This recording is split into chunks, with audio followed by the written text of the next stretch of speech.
Right. You know? And even if he does them, like, who else do you know that looks like that? He's in tremendous shape. You got to kind of just tip your hat to that. He's 5'7". He's 190 pounds. I think I've seen a lot of CrossFitters over the years look similar. Maybe try to bring up that picture of Froning and Khalipa and some of these guys. Again, I'm not trying to make excuses for this guy, and I'm not trying to say that he's natural. I'm just saying a 5'7", 190-pound body, that's probably what percentage body fat you going to get? I'd say he's like 6 or 7.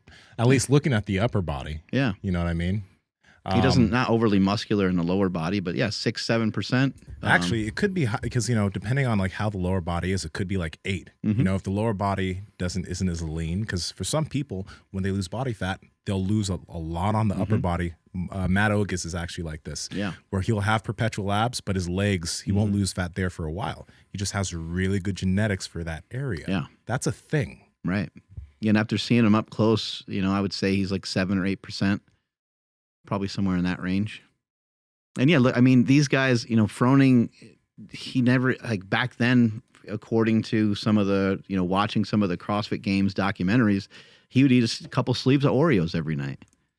You know, I don't know what the rest of his diet looked like. I don't know if he had some more discipline there. Jason's never had like real discipline with his diet until the last maybe 3-4 years. And not that Jason ever like, didn't eat well, but he just, I mean, look how fucking jacked the guy is. That's crazy.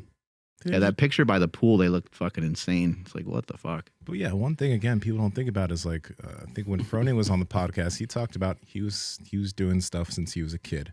Khalipa, I'm just gonna assume he did stuff since he was a kid, as in like activities, sports. Those things make a difference in terms of how you age and how you move. Absolutely. And if you're someone who just decides to pick up the gym at 16, 17, or 18, I'm not saying that you can't, because I've seen people like get great results and move well like that. But you can't expect that your trajectory, as far as like that short period of time, is going to be the same as some 26-year-old that's been lifting since he was 10. You can get there. It's just going to take you a longer amount of time. Yeah, I don't want to pick on the person too much, but you know, there was the comment, it's like, well, I'm 5'7", I'm 155, and I've been lifting for 10 years. I don't look like that. It's like, well, you're two different people. But I just, you know, we had the whole podcast about this where it's like, okay, so just because somebody looks better than this thing, then they're definitely on gear. Yeah. It's just it's again, you don't want to just like believe everybody for everything they say, but at the same time, it's like, dude, the kind of shit would make you believe that everybody's on stuff. You know what I mean? Because like, and I've been saying this for years, like, you know, Tom Brady's an anomaly because of how late he's still, you know, he's in his 40s, in his mid 40s, still playing professional football, still getting to the championship games. And he's ridiculous. But like every time someone does something spectacular, we're going to always just say that there's drugs there. Like, I know that they are prevalent in sports and I know that they're big, but Usain Bolt has been accused many times of all kinds of different cheating, having special types of shoes and, you know, taking designer drugs that no one knows about yet. And just the list goes on and on. See if you can bring up Dan Bailey. He's a CrossFitter too, who's real jacked, that gets accused of it a lot. And he's like, you know, the thing about Liver King, seeing him up close, and the thing that is probably is on the front of a lot of people's mind is just how hard his body looks. And people think that his abs, you know, are fake and they look like implants.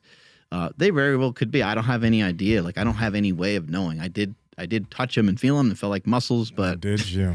I did. Okay. Can I get a hey now? Hey now. Power Project family, how's it going? Now, we like to look good in the gym and out of the gym.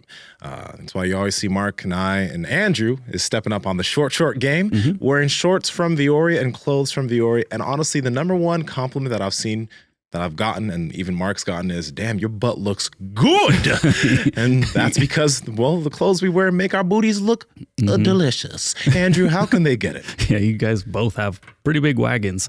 You guys can head over to viori.com/powerproject. That's VUORI.com/powerproject to receive 20% off the most amazing apparel that looks so good inside and outside of the gym. It's going to make your ass look fat, and your ass will look fat. Links to them down in the description, as well as the podcast show notes. God damn it. That's a good one. That's a good one. Make your ass look fat. And people were commenting quite a bit about me feeling his abs. They were like saying how he was like a homophobe or something like that because I was, you know, I just like randomly brought it up while my brother was filming. He didn't even know we were going to ask him that question. Which question? And about his abs? Yeah, about touching his stomach. But like, I think that's a pretty normal reaction. Like, dude, I don't want you to touch me. Like I don't know. I wouldn't react that way necessarily. Of course you wouldn't. I don't because I'm gay. Yeah. So I don't care. I'm open that way, you know. But some guys are like that. Some guys don't like to be. They're like, dude, don't touch me. Yeah, That's a perfectly fair thing to not want to be touched by another person. Yeah, I have a lot of male friends that are like, no, dude, like seriously. And I'm like, oh, okay, fuck. You know what's funny? So wait. In this instance, people said that he was a homophobe for not wanting you to touch his abs. Yes. But those same people, I think, in certain instances, would be like, "Ew, he wants people to touch him. He's gay." Like, yeah, it's right. like you can't. Yeah, absolutely. With certain people, you're just if one like, way or the other. okay. You're fucked. You are so fucked. Oh my god. Yeah, look how jacked these guys are. These guys But are- then people are gonna be like, well, they're on too. You know, we were talking about this on a walk. I'm not comparing him, Liver King, to some like high level athlete or whatever. But I think we should just like, again, just be open to what certain levels of athletics can do. Sherry-Ann Fraser-Price is a 35-year-old Olympic sprinter who's had 2 children. And she just, I think, recently had the fastest 100-meter time of 2022.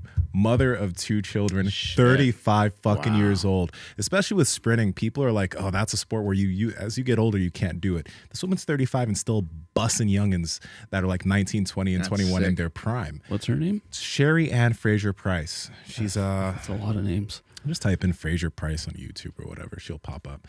But this is the thing, I think you know, a lot of people can do some wild things. And athletics, it's how you take care of yourself and how long you do it, and like how long you can do it without getting yourself fucked up.